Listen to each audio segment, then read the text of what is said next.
नमस्कार दोस्तों, कैसे हैं आप सब? आशा करता हूँ आप सब स्वस्थ होंगे। और आज एसएससी जीडी का फर्स्ट शिफ्ट कंप्लीट हो चुका है, तो हम लोग फर्स्ट शिफ्ट का कंप्लीट एनालिसिस करेंगे।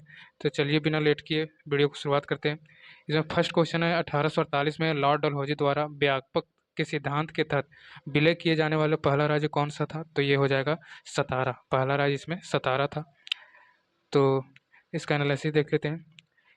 इस नीति के तहत किसी भी भारतीय रियासत का विलय कर लिया जाता था यदि उसका राजा बिना किसी प्राकृतिक पुरुष उत्तराधिकारी की मृत्यु को प्राप्त हो जाता है। ठीक है, यानी कोई राजा है और उसका पुत्र नहीं होता है और राजा की मृत्यु हो जाती है, तो जो हड़प नीति के तहत ये राज्य अंग्रेजों के अधीन हो जाता था। इसमें पहला राज्य था सतारा, इसके बाद था जैतपुर, ये 1849 में विलय हुआ था। दूसरा था संबलपुर 1849 में, ये भी विलय हुआ था। बघाट 1850 में विलय हुआ था। उदयपुर 1852 में विलय हुआ था। और काफ़ी इम्पोर्टेंट झांसी 1853 में विलय हुआ था। और 1854 में नागपुर विलय हुआ था। इत्यादि राज्य हड़प नीति के तहत विलय हो गए थे। नेक्स्ट क्वेश्चन देखते हैं, 21वें एशियाई खेलों का आयोजन कहाँ होगा? 21वें एशियाई खेलों का आयोजन कहाँ होगा? तो यह हो जाएगा कतर के दोहा में। ठीक है, यह 21वें एशियाई खेल कतर के दोहा में होगा और ये 2030 में किया जाएगा। ठीक है, इससे पहले 2020 में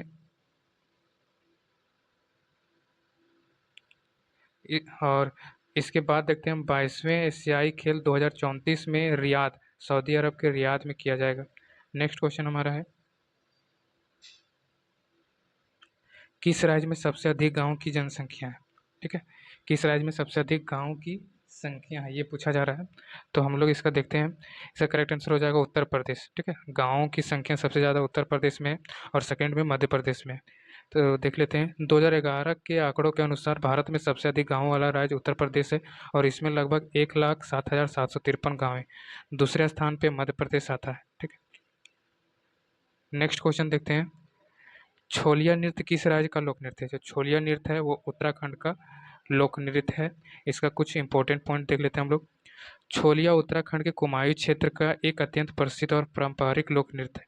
यह मूल रूप से एक तलवार नृत्य है जो प्राचीन काल में युद्ध के मैदानों और क्षत्रिय योद्धाओं की वीरता को दर्शाता है। ठीक है, और इसमें कुछ पॉइंट और है। वर्तमान समय में इसे मुख्य रूप से शादी विवाह के बारातों और अन्य शुभ अवसरों पर पारंपरिक वाद्य यंत्रों जैसे ढोल, दमाऊ, रणसिंघा के साथ इस नृत्य को किया जाता है। नेक्स्ट क्वेश्चन है, ये है हमारा प्रशासनिक से, घटना घटित होने के बाद पुलिस की छानबीन को क्या कहते हैं? ठीक है, ये पुलिस संबंधित शब्द से क्वेश्चन है।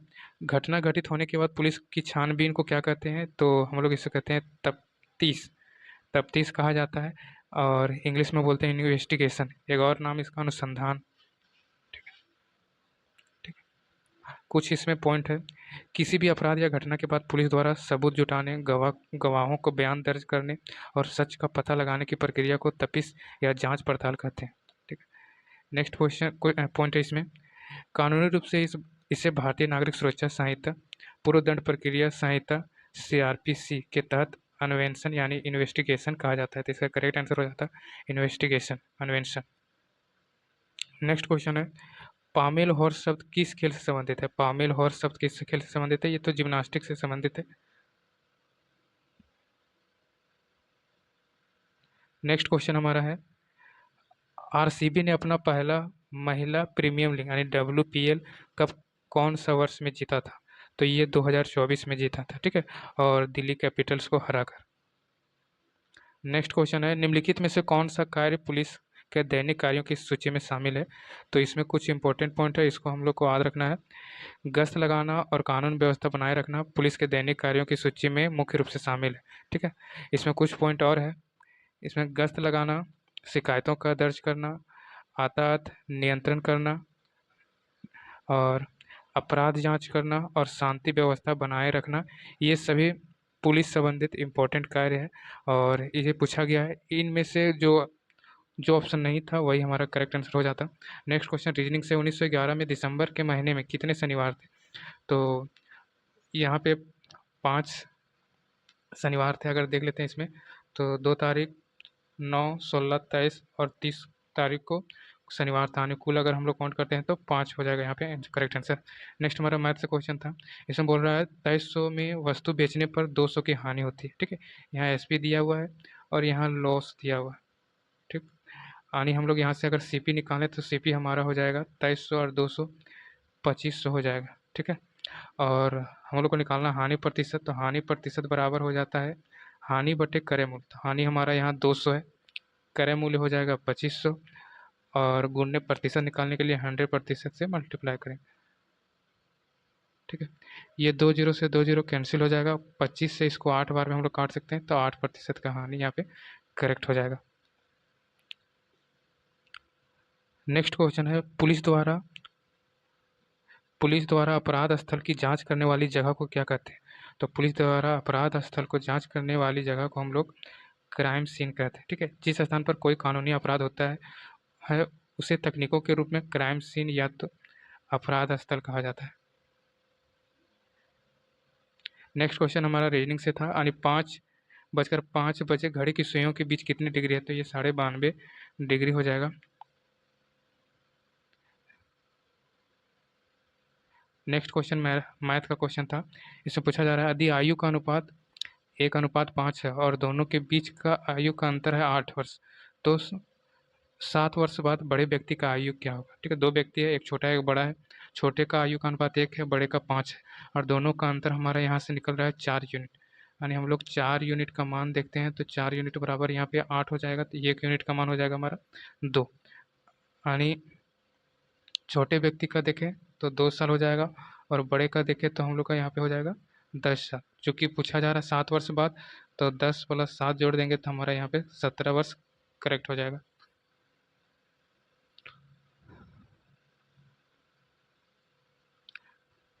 नेक्स्ट क्वेश्चन हमारा मैथ से है, एक बेलन का आधार का व्यास 21 सेंटीमीटर है और ऊंचाई 15 सेंटीमीटर है, तो इसका संपूर्ण पृष्ठीय क्षेत्रफल हमारा हो जाता है, बेलन का संपूर्ण पृष्ठीय क्षेत्रफल हो जाएगा 2πr/r+h हो जाएगा।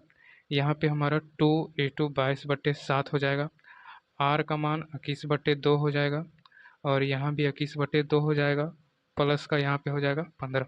इसको हम लोग सॉल्व कर लेंगे, हमारा कंप्लीट आंसर आ जाएगा। नेक्स्ट क्वेश्चन देखते हैं हम लोग, दो ट्रेनों दो ट्रेनें जिनकी लंबाई क्रमशः 300 मीटर और 500 मीटर ये लंबाई है, ये डिस्टेंस बन जाएगा, समान गति से एक दूसरे की ओर आ रही है, यदि वे एक दूसरे को 10 सेकंड में पार कर लेती है और पहली ट्रेन की गति 20 मीटर पर सेकंड है, तो दूसरी ट्रेन की गति पूछा है। ठीक है, तो इसको हम लोग देख लेते हैं। यहाँ पे हमारा चाल बराबर हो जाएगा हमारा दूरी बटा समय, दूरी यहाँ पे हो जाएगा 300 और 500 800 मीटर, और यहाँ समय दिया हुआ है 10 सेकेंड। ठीक है, अगर हम लोग देखते हैं तो दोनों एक दूसरे की ओर आ रहा है, तो यहाँ पे हमारा चाल घट जाएगा, तो पहली ट्रेन का चाल हमारा अगर यहाँ 20 है तो दूसरा का हो जाएगा x। ठीक है, यहाँ पे बोला जा रहा है कि वे एक दूसरे को 10 सेकंड में पार कर लेते हैं। ठीक है, तो यहाँ पे हमारा मान लेते हैं टोटल डिस्टेंस हो गया था 800। ठीक, और यहाँ 10 सेकंड में एक दूसरे की ओर आता है तो हमारा प्लस हो जाएगा, तो 20 + x हो जाएगा, एक जीरो से एक जीरो कट जाएगा, x बराबर हमारा 80 - 20, यानी हमारा यहाँ पे 60 मीटर पर सेकंड करेक्ट हो जाएगा। नेक्स्ट क्वेश्चन है, न्याय श्रुति योजना मुख्य रूप से कौन सा मंत्रालय से संबंधित? तो न्याय श्रुति योजना हमारा गृह मंत्रालय से संबंधित है, इसका करेक्ट आंसर हो जाएगा गृह मंत्रालय। नेक्स्ट क्वेश्चन है, खालसा पंथ की स्थापना किस दिन हुआ था ना? तो खालसा पंथ की स्थापना 13 अप्रैल 1699 को गुरु गोविंद सिंह के द्वारा किया गया था, और